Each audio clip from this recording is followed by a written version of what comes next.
साई सेवा प्रतिष्ठान आयोजित समाज प्रबोधनकार निलेश महाराज कोरडे किल्ले शिवनेरी यांचे जाहीर हरिकीर्तन संपन्न। श्री साई सेवा प्रतिष्ठान कोपरगाव यांच्या वतीने श्री दत्त जयंती निमित्ताने समाज प्रबोधनकार निलेश महाराज कोरडे किल्ले शिवनेरी यांचे जाहीर हरिकीर्तन व भव्य भंडाराचा कार्यक्रम मोठ्या उत्साहात शनिवार दिनांक 14 डिसेंबर 2024 रोजी संपन्न झाला आहे। श्री साईबाबा तपोभूमी मंदिर कोपरगाव या ठिकाणी सदरचा कार्यक्रम मोठ्या उत्साहात साजरा झाला। या प्रसंगी कोपरगावकरांनी मोठ्या संख्येने उपस्थित राहून या जाहीर हरिकीर्तनाचा लाभ घेतला। यानंतर भव्य भंडारा कार्यक्रम संपन्न झाला। या कार्यक्रमासाठी श्री साई सेवा प्रतिष्ठान आणि सर्व सदस्य साई सेवक यांनी हा कार्यक्रम यशस्वी करण्यासाठी मोठे परिश्रम घेतले होते। गेल्या 8 वर्षांपासून सदरचा कार्यक्रम यशस्वीपणे सुरू आहे।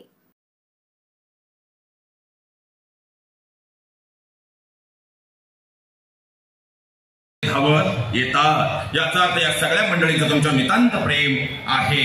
मग त्यांनी कोणतंही प्रमाण घेतल्यानंतर त्यांना प्रोत्साहन देण्याचं काम आपलं एका शिर्डीकरांचं आहे। पण आजच नाही, आजपासून आपल्या होणाऱ्या सप्ताहांमध्ये सुद्धा ही सवय लागली पाहिजे का जोरदार काढा उंडाळ्या सगळ्यांसाठी झाल्या पाहिजे। लक्षात घ्या महाराज, अध्यात्म शास्त्राद्वारे जर पाहिलं तर मुक्ती म्हणजे मोक्षाकडे जाणारा राजमार्ग म्हणजे नामसंकीर्तन आहे। आणि आजच्या तरुणाईच्या दृष्टीने जर विचार केला तर वैचारिकतेचा आदर्श विद्यापीठ म्हणजे नामसंकीर्तन आहे। आणि म्हणूनच आजच्या समाजाला एवढ्या सुंदर नामभंडारीची गरज आहे। विठ्ठल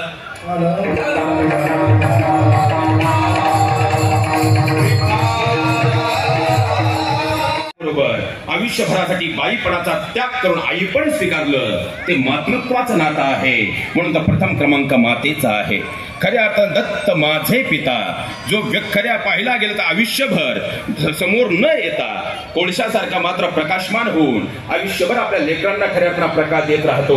आयुष्याच्या उतारामध्ये स्वतः मात्र कोळसा होऊन जातो, पण कोळसा होण्या अगोदर मात्र आपल्या लेकरांच्या जीवनाला प्रकाश देऊन जातो।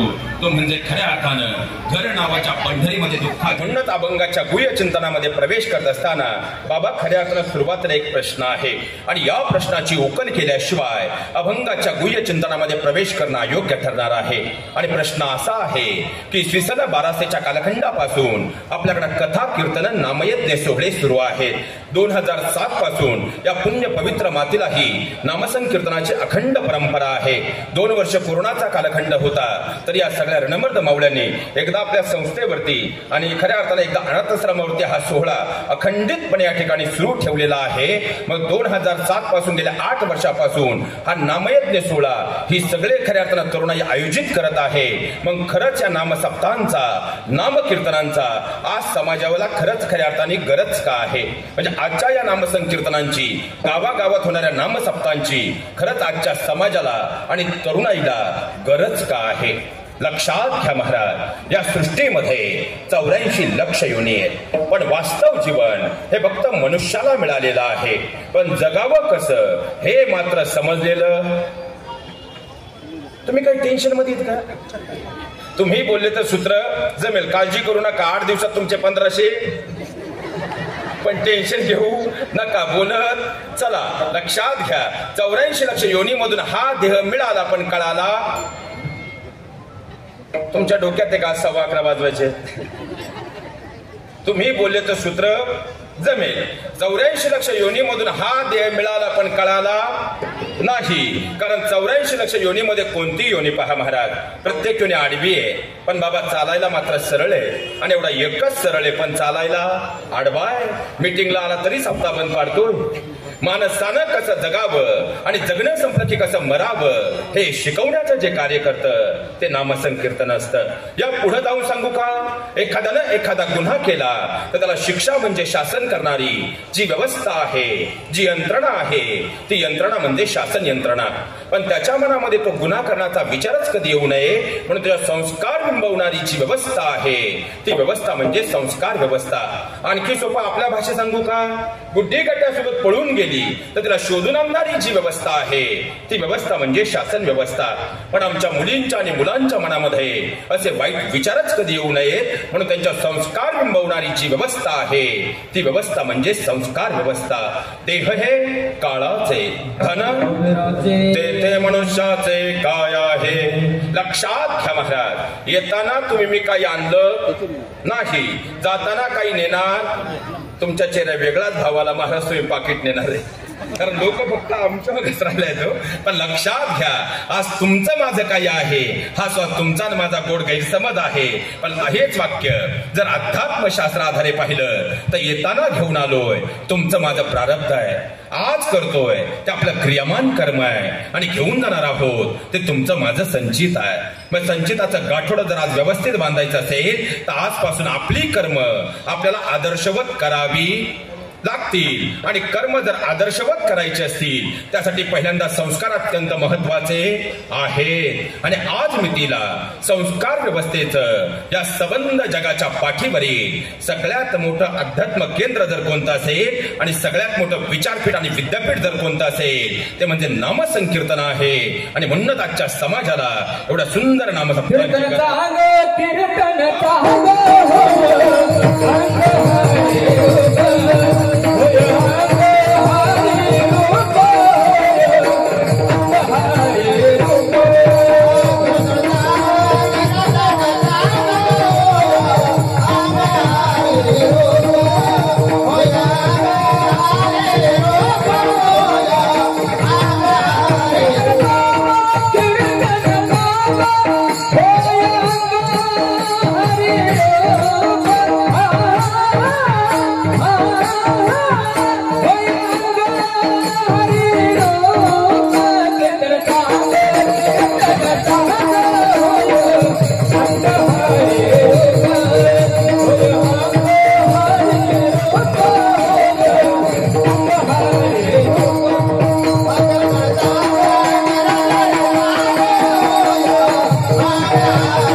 समस्त स्वरगंधर्व ताल आणि टाळ महर्षींसाठी झाल्या पाहिजेत. आणि ही सवय आपल्या कोपरगावच्या मातीत यापुढे लावूनच घ्यायची महाराज, कारण ही सगळी मंडळी म्हणजे आपल्या संप्रदायाचं गोड वैभव आहे. आणि ही सगळी मंडळी एक फोन केला तरी धावत येतात. याचा अर्थ या सगळ्या मंडळींचं तुमच्यावर नितांत प्रेम आहे.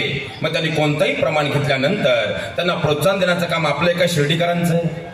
पण आजच नाही, आजपासून आपल्या होणाऱ्या सप्ताहांमध्ये सुद्धा ही सवय लागलीच पाहिजे. एकदा जोरदार कडाउंटाळ्या सगळ्यांसाठी झाल्यात पाहिजेत. लक्षात घ्या महाराज, अध्यात्मशास्त्र आधारे जर पाहिलं तर मुक्ती म्हणजे मोक्षाकडे जाणार राजमार्ग म्हणजे नामसंकीर्तन आहे. आणि आजच्या तरुणाईच्या दृष्टीने जर विचार केला तर वैचारिकतेचं आदर्श विद्यापीठ म्हणजे नामसंकीर्तन आहे. आणि म्हणूनच आजच्या समाजाला एवढ्या सुंदर नामपंढरीची गरज आहे. विठ्ठल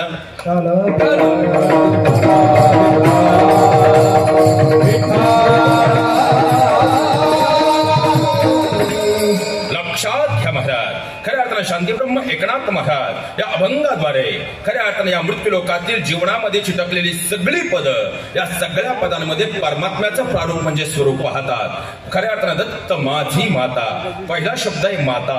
कारण लक्षात घ्या महाराज, या मृत्यू लोकामध्ये तुमच्या माझ्या मागे तुम्ही आणि मी जन्माला आल्यानंतर डोळे उघडल्यानंतर सगळी नाती आपल्याला सुरू झाली.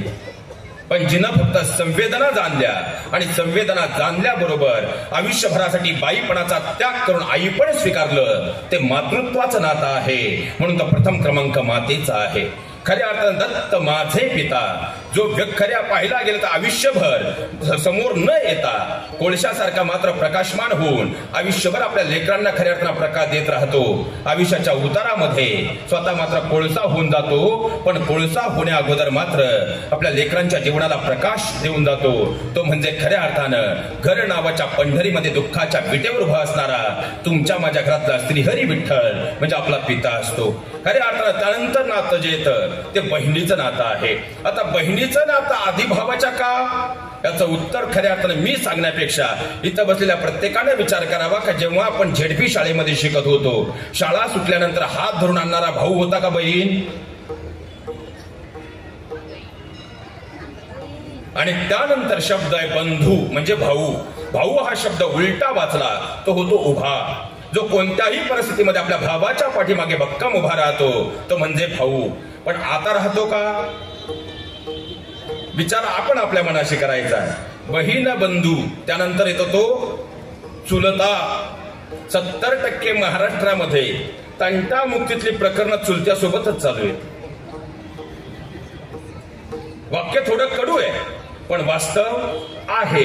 कारण या सगळ्या पदांमध्ये कुठंतरी लोभ दडलेला आहे. मग या सगळ्या खऱ्या अर्थानं प्रपंचातल्या पदांमध्ये कुठंतरी नश्वरता दडलेली आहे. सोपं करून घेऊयात महाराज. आता जन्माला आल्यापासून मृत्यूपर्यंत तुमची माझी प्रत्येकाची धडपड सुखासाठी चाललेली आहे. मनुष्य दिवसाची रात्र करतो, रात्रीचा दिवस करतो, हाडाची काडा आणि रक्ताचं पाणी करून पैसा कमवतो. कशासाठी? महाराजांना देण्यासाठी. कशासाठी? सुखासाठी. सुखासाठी बंगला बांधला. 58 वर्ष फाटकी लुंगी लावून तुम्ही शिर्डी, मुंबई, पुण्यात नोकरी केली आणि 58ला रिटायर्ड होऊन 5-50 लाख घेऊन तुम्ही कोपरगाव मध्ये आले. आता प्रत्येक गावात एक टोळी आली. महाराज तुमच्या कोपरगाव मध्ये ऐका नाही माहित नाही, पण रिटायरमेंट नंतर कोणी 5-50 लाख घेऊन गावात येऊ द्या, त्याला मोकळं करेपर्यंत ही टोळी सोडित नाही. या रावसाहेब, बसा रावसाहेब, तुमच्यासारखा माणूस 4 गावात नाही रावसाहेब. फुगला रावसाहेब, मारली कुदळ, 2500 स्क्वेअर फूट गेले 25. 6 महिने गेले. तुमच्यासारखा माणूस तालुक्यात नाही रावसाहेब. थोडीशी गरज द्या रावसाहेब. आणखी 3 महिने गेले मोकळा रावसाहेब. 25 लाख बंगल्यात गेले, 25 लाख पाहुण्या रावळ्यांनी जिरवले, तुम्ही झाले मोकळे. महाराज हे माझं वाक्य नाही. अवतारा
जोरदार कडवून टाळ्या झाल्या. कारण तुम्ही जर या लेकरांना प्रोत्साहन दिलं तर या जागेवर तुमची सुद्धा लेकरं उभी. आता खऱ्या अर्थाने जेवढ्या आजीबाई आहेत, माझा तुम्हाला एक प्रश्न आहे. तुम्ही जेव्हा लहान होतात, तुमच्या आजीनं जर संध्याकाळी ज्ञानेश्वरी वाचायला घेतली, तुम्हाला शब्द कळत नव्हते तरी तुम्ही आजीच्या बाजूला बसत होतात. आताची आजी संध्याकाळी 7 वाजता का नातिकच रिमोटवरून मांडत सुटते. धन्य माता पिता. कारण खऱ्या अर्थानं जर पाहायला गेलं ना महाराज, आज जर खऱ्या अर्थानं आपल्या आजूबाजूचं आपण वातावरण आज महाराष्ट्राचं पाहिलं तर धर्मांध तेढ ही अत्यंत वेगानं खऱ्या अर्थानं वाढत चाललेली आहे. आणि खऱ्या अर्थानं जर पाहायला गेलं ना महाराज, अनम्रतेची एक विनंती खऱ्या अर्थानं आज करून जातो. आपला धर्म जर आपण समजून घेतला आणि विज्ञानिष्ठपणे जर तो अंगीकारला ना, तर आपल्याला इतर धर्मांना दोष देण्याची गरज पडणार नाही. कारण कालही आपला धर्म श्रेष्ठ होता, तो आजही आहे. पण पुढच्या पिढ्यांपर्यंत आम्ही तो शास्त्रोक्त पद्धतीने पोहोचवतोय का, याचं मात्र आत्मचिंतन व्यासपीठावर उभ्या असणाऱ्या आम्हीही आणि बसलेल्या पालक म्हणून तुम्ही करणं काळाची सगळ्यात मोठी गरज आहे. कारण आता जर पाहायला गेलं तर आज आता सोपा प्रश्न आहे महाराज, विवाह सोहळा की संस्कार? संस्कार. मग खऱ्या अर्थाने विवाह जर संस्कार असेल तर असा कोणता संस्कार हिंदू धर्मातल्या 16 संस्कारांमध्ये आहे जो रात्री होतो? आणि आता 8 वाजता लग्न होतं. किती वाजता? परवा आमच्याकडे पोरगी लग्नाला म्हणून गेली, परत घरी आलीच नाही. 8 वाजता. आता सोपं उदाहरण आहे. बरं, तुळशीचं लग्न झाल्यापासून तुम्ही जेवढ्या लग्नांना गेले, काळजावर हात ठेवून फक्त खरं सांगा महाराज, एक तरी लग्न तुम्हाला असं भेटलं का जे मुहूर्तावर लागलं?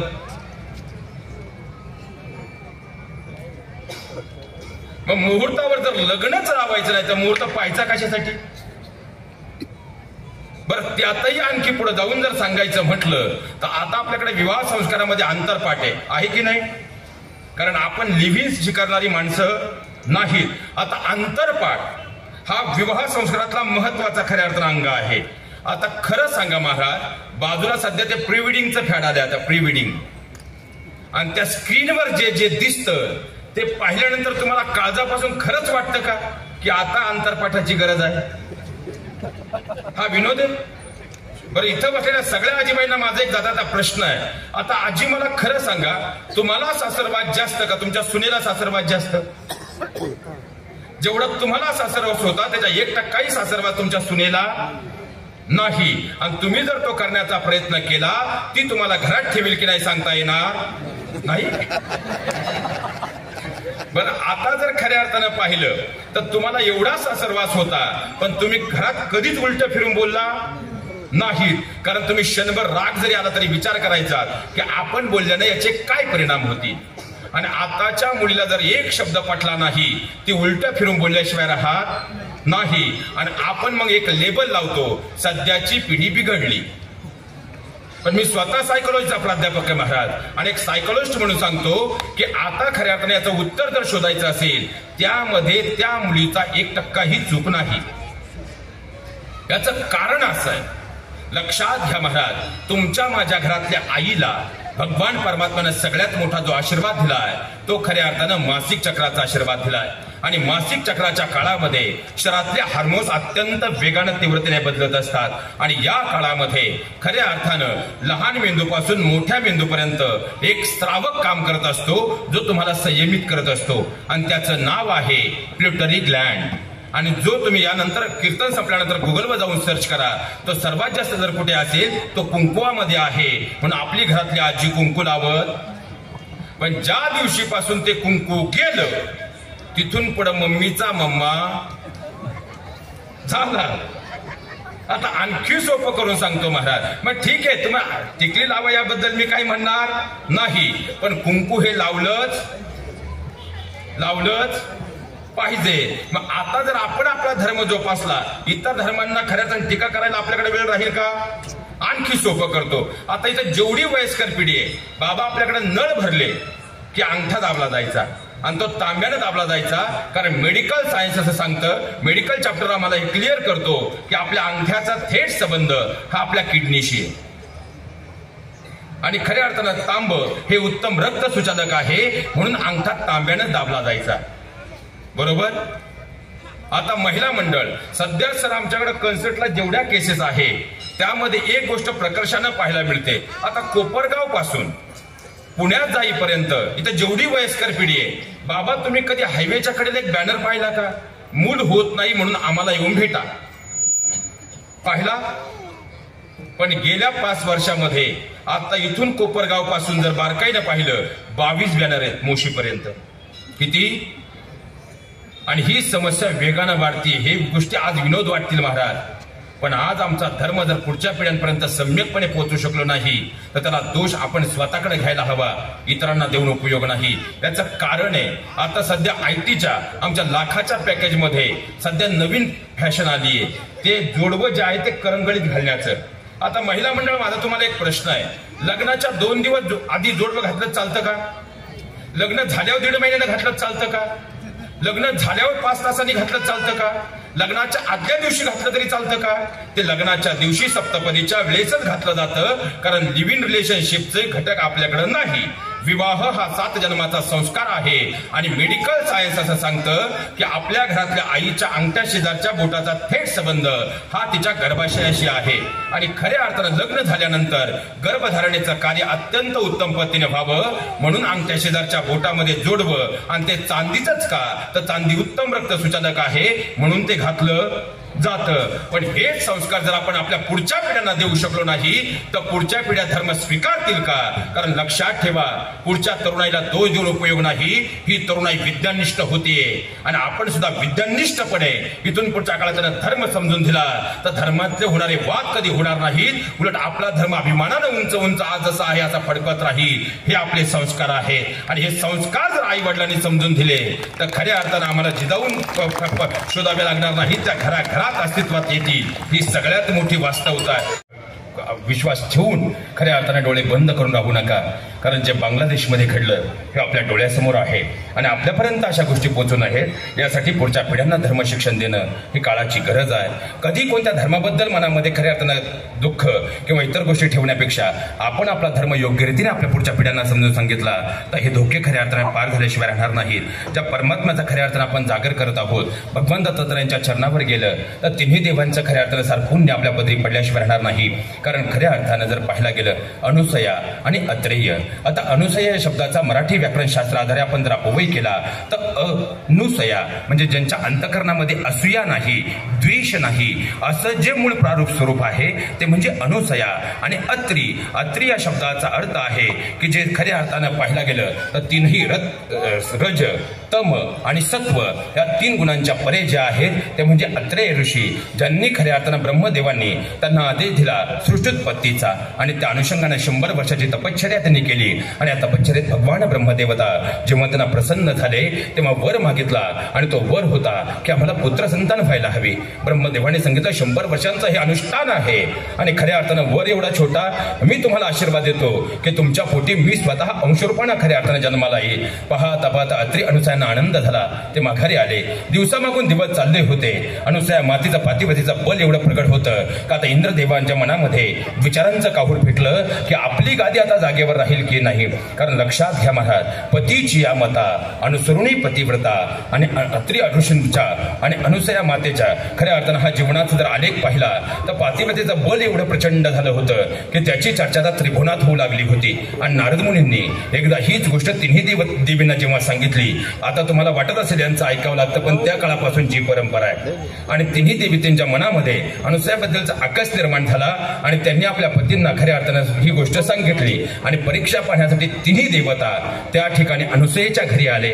त्यावेळी अत्री ऋषी स्नानासाठी बाहेर गेलेले होते आणि या तिन्ही ब्राह्मण वेश धारण केलेल्या देवतांनी अनुसया मातेला सांगितलं की माते, आम्हाला खऱ्या अर्थानं भूक लागलेली आहे, आम्हाला जेवण करायचं आहे.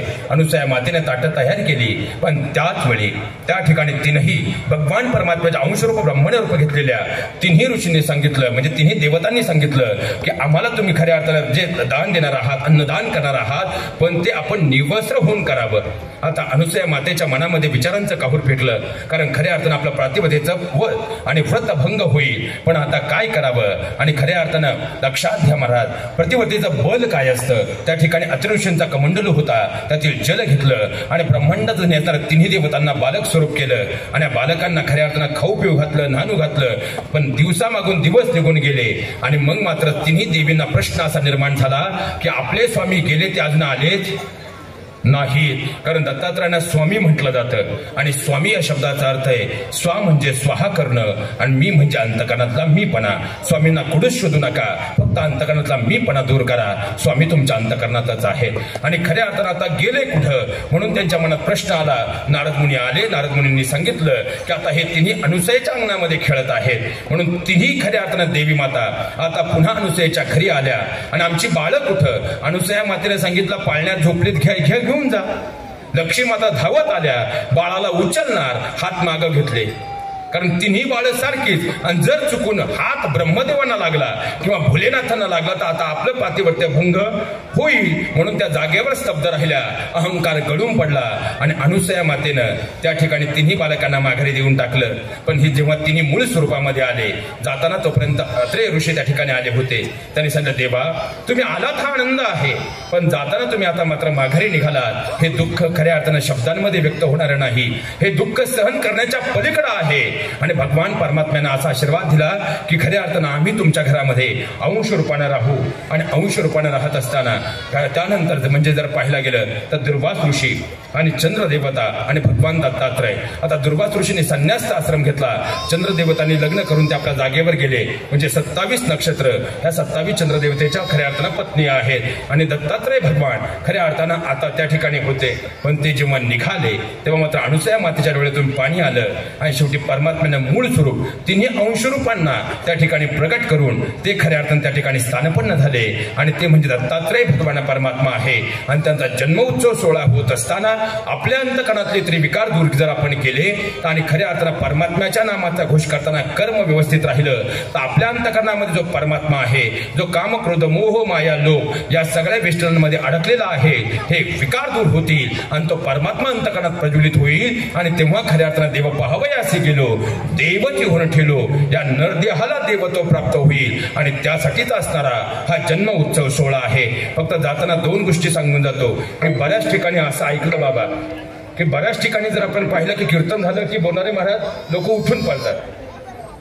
पण या कार्यक्रमाचं सगळ्यात मोठं वैशिष्ट्य जर कोणतं असेल, इथं कीर्तन झाल्यानंतर जोपर्यंत आयोजक पुढच्या सूचना देत नाही तोपर्यंत कुणी आपल्या जागेवर उठत नाही. आणि असं मला वाटतं महाराष्ट्रातला आपलं एकमेव विभाग आहे. जोरदार टाळ्या तुमच्या सगळ्यांसाठी झाल्या पाहिजे.